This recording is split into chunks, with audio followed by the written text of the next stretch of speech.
নমস্কার। শ্রী শ্রী পদ্মাবতী মায়ের কৃপায় সকলেই কুশলে আছেন, সকলে ভালো থাকুন। প্রত্যেককে আমার এই চ্যানেলে স্বাগত। প্রত্যেক দিনের মতন করে দৈনিক রাশিফল বা আজকের দিন কেমন যাবে তা নিয়ে আমি পরিতোষ দিয়ে আপনাদের সামনে হাজির হয়েছি। আজ 29শে শ্রাবণ, 14ই আগস্ট, বুধবার। তো দৈনন্দিন জীবনের মতন করে দৈনিক যে রাশিফল সেটা আমরা শুনব, জানব। তার আগে জেনে নিই যে কোন কোন গ্রহগুলি কোথায় কোথায় অবস্থান করছেন, কোন কোন রাশিতে। বৃষ রাশিতে মঙ্গল এবং বৃহস্পতি, কর্কটে রবি, সিংহে বুধ, বক্রী এবং শুক্র অবস্থান করছে। কেতু বসে আছে কন্যায়, চন্দ্র নিচস্থ হয়ে বৃশ্চিক রাশিতে অনুরাধা নক্ষত্রে আছে। শনি বক্রী অবস্থায় কুম্ভ রাশিতে এবং মীন রাশিতে আছে রাহু। তাহলে আমরা আজকে জানব ধনু থেকে মীন কেমন যাবে দিন। শুরু করে দিই। ধনুরাশির জাতক জাতিকাদের আজকের দিন কিন্তু আগের তুলনায় ভালো যাবে। কিছু না কিছু দিক থেকে সে লাভবান হবেই, অর্থাৎ যা হচ্ছিল তার থেকে কিছুটা প্লাস হবে। কিন্তু মানসিক দিক থেকে তার দুর্বলতা থাকবে এবং কোনো না কোনো ধরনের বিপদে পা বাড়ানোর যে ঝুঁকি সেটা কিন্তু নেবেন না। ঠিক আছে, কোনো ঝুঁকি নিয়ে কাজ আপনারা করবেন না। কর্মের জন্যে যেটুকু করার দরকার সেই কর্ম নিয়ে থাকুন। যারা ব্যবসা করছেন তাদের ব্যবসা কিন্তু বর্তমান সময় মোটেই সুবিধের নয়। অর্থনৈতিক দিক থেকে ভালো যাবে। কর্মক্ষেত্রে কিন্তু খুব একটা ভালো খবর কিছু নেই। ঠিক আছে, অর্থাৎ যারা কর্ম খুঁজছেন তাদের আজকের দিনকে কিছুটা হতাশ হওয়ার সম্ভাবনা আছে। যার গ্রহচক্র মহাদশা অন্তর্দশা ঠিক আছে তার ক্ষেত্রে কিছুটা পজিটিভ রেজাল্ট সে পাওয়ার সম্ভাবনা আছে। বৈবাহিক জীবন এবং প্রেম সম্পর্কিত ব্যাপারে মোটেই শুভ নয় এবং বৈবাহিক জীবনে কিন্তু অশান্তি বা এরকম ধরনের ভুল বোঝাবুঝি, মনোমালিন্য হওয়ার সম্ভাবনা আছে।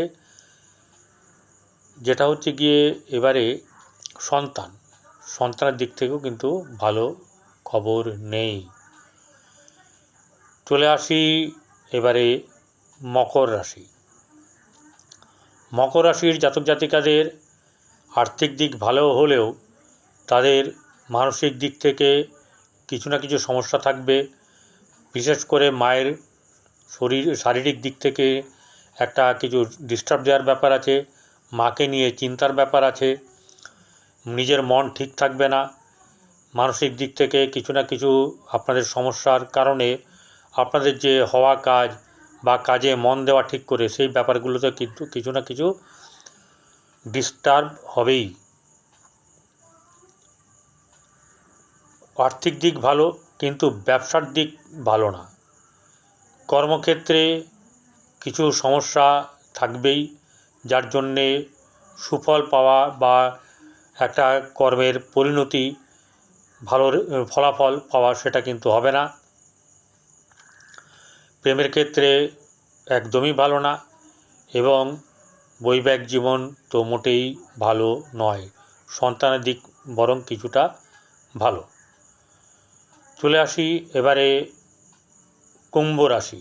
কুম্ভ রাশিতে বসে আছে স্বয়ং সেই ঘরের মালিক শনিদেব, বক্রী অবস্থায় আছেন। এই বক্রী অবস্থায় থাকাকালীন তার যে সমস্যা,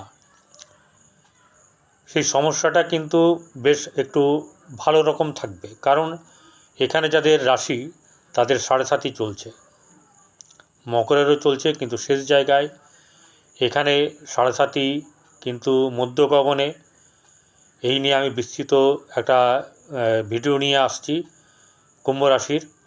অলরেডি আজকে মকর রাশির 7.5 নিয়ে ছেড়েছি, আপনারা দেখে নেবেন যাদের মকর রাশি আছে।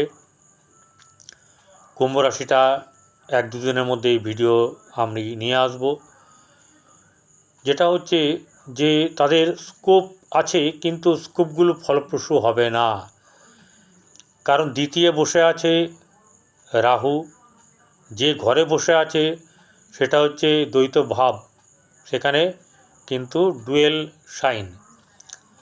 এই ডুয়েল সাইনে একে রাহু, তারপরে আবার ডুয়েল সাইন, অর্থাৎ কিনা এই পারিবারিক দিক, আর্থিক দিক কিন্তু মোটেই শুভ নয়।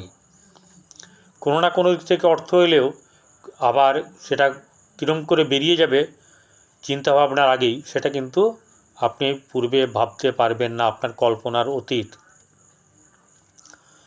ব্যবসার ক্ষেত্রে মোটেই শুভ নয়। এবং যেটা হচ্ছে গিয়ে কর্মক্ষেত্রে মানে কিছু না কিছু ডিস্টার্বের মধ্যেও আপনারা কিছু সাফল্য পাবেন। প্রেমের ক্ষেত্রে ভালো না, এবং বৈবাহিক জীবনে কিছু না কিছু সমস্যা থাকলেও কিছু আনন্দ লাভ করতে পারেন, কিন্তু নিজের মনটা যদি না ভালো থাকে আনন্দ লাভ করবেন কি করে? ঠিক আছে। এবারে শেষ রাশি মীন রাশি, সেখানে বসে আছে রাহু। কার ঘরে বসে আছে? বৃহস্পতির ঘরে, যার সঙ্গে চিরশত্রুতা। অর্থাৎ বৃহস্পতি রাহু যদি এক জায়গায় থাকতো তাকে কি বলতাম আমরা? গুরুচণ্ডাল দোষ। এখানে তো গুরুচণ্ডাল দোষ বলতে পারবো না, কিন্তু রাহু বৃহস্পতির ঘরে থাকলে এই জায়গাটাকে পুরোপুরি নষ্ট করে দেয়। অর্থাৎ কীরকম করবে? হওয়া কাজ হবে না। অত্যন্তভাবে কাল্পনিক চিন্তাধারার কারণে এরা বাস্তব জীবনে যখনই প্রবেশ করবে তখনই এরা হোঁচট খাবে। আর্থিক দিক থেকে খুব একটা ভালো না, বরং খরচের হাত খুব বেশি। আর যেটা হচ্ছে গিয়ে আপনাদেরকে কিন্তু একটা কথা বলি, কোনো নেশার দ্রব্য থেকে নিজেদেরকে দূরে সরিয়ে রাখবেন, তাতে আপনাদের কিন্তু আপনাদেরই উন্নতি হবে। অর্থ বাঁচবে, শরীরও বাঁচবে, সময়ও বাঁচবে, দুশ্চিন্তাও দূর হবে। মেডিটেশন করুন না, বই পড়ুন, ঠিক আছে। হয়তো মাথাটা ঘুরঘুর করবে, কারণ হচ্ছে গিয়ে এই ধরটা তো হচ্ছে কেতু, আর মস্তকের জায়গাটা হচ্ছে গলা থেকে ওপর হচ্ছে রাহু। তো তার কি হয়, তার যদি খাওয়া ব্যাপার থাকে, খেয়ে কিন্তু শান্তি পায় না, কারণ অতৃপ্ত। ওইখানে গলা দিয়ে নেমে গেলে তার হজম হওয়ারও কোনো ব্যাপার নেই, তার শারীরিক বৃদ্ধি হওয়ারও কোনো ব্যাপার নেই। তাই এইখানে রাহু অবস্থান করলে খুব সতর্কভাবে থাকা উচিত। এবং শুধু তাই নয়, ঘাটেও ভালো করে চলাফেরা করে দেখে শুনে চলাফেরা করতে হবে, নচেত হোঁচট ঠোকর খাওয়ার কিন্তু সম্ভাবনা আছে। আর্থিক দিক ভালো না, কর্মক্ষেত্রে কিন্তু মোটেও শুভ নয়, ব্যবসার ক্ষেত্রে ভালো না, ব্যবসা করলে লস আছে, বৈবাহিক জীবন মোটেই শুভ নয়, প্রেমের ক্ষেত্রে কিন্তু কিছু না কিছু শুভ ফল পাওয়ার সম্ভাবনা থাকলেও তা কিন্তু মানে শেষের দিকে নষ্ট হয়ে যেতে পারে। চেষ্টা করবেন নিজের সম্মান বাঁচিয়ে যা কিছু করার, ঠিক আছে। এটা যদি করতে পারেন খুব ভালো হয়। এরা আপনারা যারা মীন রাশির জাতক জাতিকা, তারা রান্নাঘরে বসে প্রতিদিন খান, প্রতিদিন রান্নাঘরে বসে ভোজন করুন, এতে লাভবান হবেন। বিনা পয়সার টোটকা দিচ্ছে, হয়তো অনেকে করবেন না, যারা করবেন তারা লাভবান হবেন, সত্যিই লাভবান হবেন। ভালো থাকবেন। যারা সাবস্ক্রাইব করেছেন তাদেরকে আমার ধন্যবাদ, এবং যারা সাবস্ক্রাইব করেননি তারা যদি সাবস্ক্রাইব করে দেন তো তাদেরকে আগাম ধন্যবাদ দেওয়া রইল। নমস্কার। শ্রী শ্রী পদ্মাবতী মায়ের কৃপায় আপনাদের সকলে আনন্দে থাকুন, ভালো থাকবেন।